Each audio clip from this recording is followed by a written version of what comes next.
बिस्मिल्लाहिर्रहमानिर्रहीम अस्सलातु वस्सलामु अलैका या रसूलुल्लाह वसल्लम अलैका या हबीबल्लाह।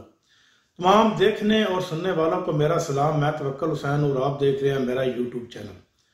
चार अहम खबरें हैं जो मैं आपके सामने रखूंगा और उनके ऊपर मैं आपको अपना तजज़िया दूंगा। कप्तान जो है, जो इस वक्त जेल में मौजूद है और उसकी एक झलक देखने के लिए तकरीबन 80% लोग बेताब बैठे हैं। और यही झलक उसकी जो ऐवानों में बैठे हुए हैं, जो हुकूमत हमारे ऊपर बनाई गई है, जो फॉर्म 47 के तहत बनी है हुकूमत, यानी कि ये एक ऐसी हुकूमत पाकिस्तान में पहली दफा आई है जिसको जमहूरी हुकूमत भी कहते हो और कहते हैं, और ऐवानों में बैठे हुए लोग जो खुद ये कहते हैं कि ये जमहूरी हुकूमत और इलेक्शन जीत कर आई है, कि ऐसी हुकूमत है जिसको अवाम तस्लीम नहीं कर रही। ना ही अवाम ने इनको वोट दिए हैं और ना ही अवाम इनको तस्लीम कर लिया।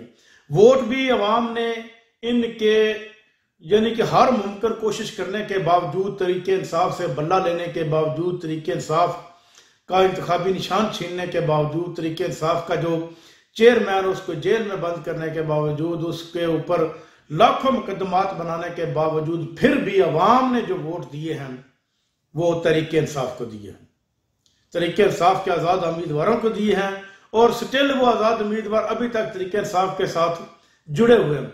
लेकिन ये जो हुकूमत हमारे ऊपर मुसल्लत है, ये बिल्कुल इसका किसी किस्म का जवाब नहीं बनता। ये इलेक्शन कमीशन को क्रॉस करके हुकूमत बनी है।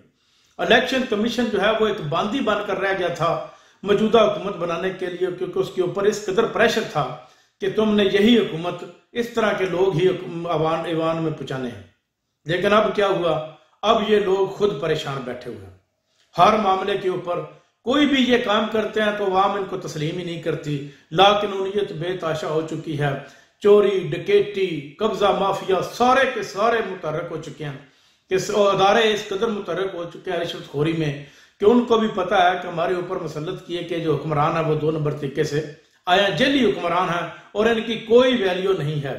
हमारी फौज जो है वो जिंदाबाद है। फौज ना हो तो मुल्क कायम नहीं रह सकते। आप दुनिया के हालात देख सकते हैं, थाईलैंड की पोजीशन इस वक्त देख लो, यूक्रेन की देख लो।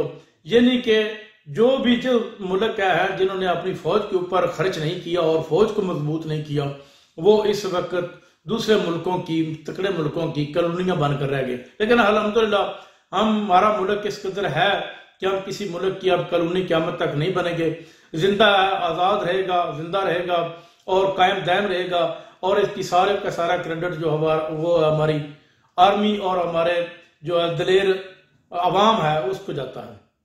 मजबूत आर्मी और दलेर अवाम का ये सारा के सारा क्रेडिट जाता है। अब जो पार्लियामेंट में डिस्कशन हो रही है, जहां भी जाते हैं तो डिस्कशन सिर्फ और सिर्फ इनकी कप्तान के मुतल्लिक ही होती है। कप्तान को अब ये सोच रहे हैं कि किस तरह नए इलेक्शन की तरफ बढ़ा जाए और नया इलेक्शन साफ शफाफ और गैर जानबदार होना चाहिए। उधर मौलाना फजल रहमान है, उन्होंने कप्तान के साथ हाथ मिला लिया है। वो उन्होंने भी ये गौर किया है कि ये जो हमारे हुकूमत मुसल्लत की गई है हमारे ऊपर, ये बिल्कुल गैर आइनी है। गैर आइनी हुकूमत होने के बावजूद इसीलिए मुल्क में किसी किस्म का कोई काम नहीं हो रहे और ना ही को जो हमारे दोस्त मुल्क हैं वो इस हुकूमत के ऊपर इतमाद करने के लिए तैयार है, इमदाद देने के लिए तैयार है, पाकिस्तान में सरमायाकारी करने के लिए। कोई भी मुल्क पाकिस्तान में किसी किस्म की भी सरमायाकारी करने के लिए तैयार है।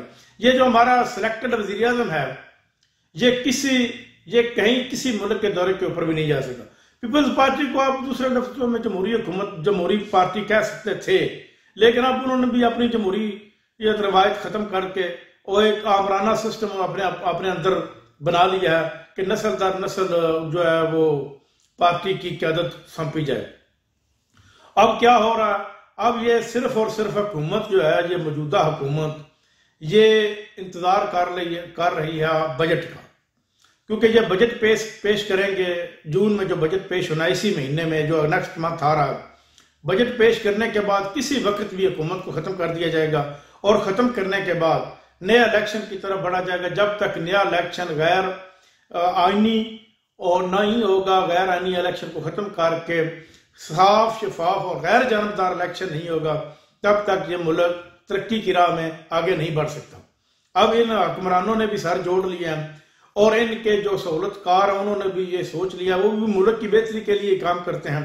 एजेंसियां मुल्क की बेहतरी के लिए काम करती हैं, शायद उनका ये माइंड हो कि मुल्क की इसी हालत में बेहतरी है, लेकिन मुल्क की बेहतरी उसी हालत में होती है जिससे हुकूमत को आवाम चाहे और जिसके साथ अवाम हो, मुल्क भी उसी की तरफ तरक्की की तरफ तब ही गामजान होता है। क्योंकि जितने मुल्कों में भी जमहूरियत है तो अवाम की मंशा के मुताबिक जमहूरियत चलती है। अगर अवाम की मंशा उसमें शामिल नहीं तो जमहूरियत को किसी सूरत भी काबिल कबूल नहीं किया जा सकता। लेकिन अब जून के बाद किसी वक्त भी ये असम्बलियाँ तहलील हो जाएंगी और जो ही ये असम्बलियाँ तहलील होंगी तो नए इलेक्शन की तरफ बढ़ा जाएगा और नया इलेक्शन इंशाल्लाह पाकिस्तान में खैर सगाली का इलेक्शन होगा और यही यहाँ से तरक्की की राह रखी जाएगी। तरक्की की जो बुनियाद है वो इसी इलेक्शन के बाद से रखी जाएगी और मुल्क तरक्की करेगा और कानून पुख्ता होंगे। अब तक के लिए इतना ही, अगले ब्लॉग तक इजाजत चाहूँगा। अल्लाह हाफ़िज़।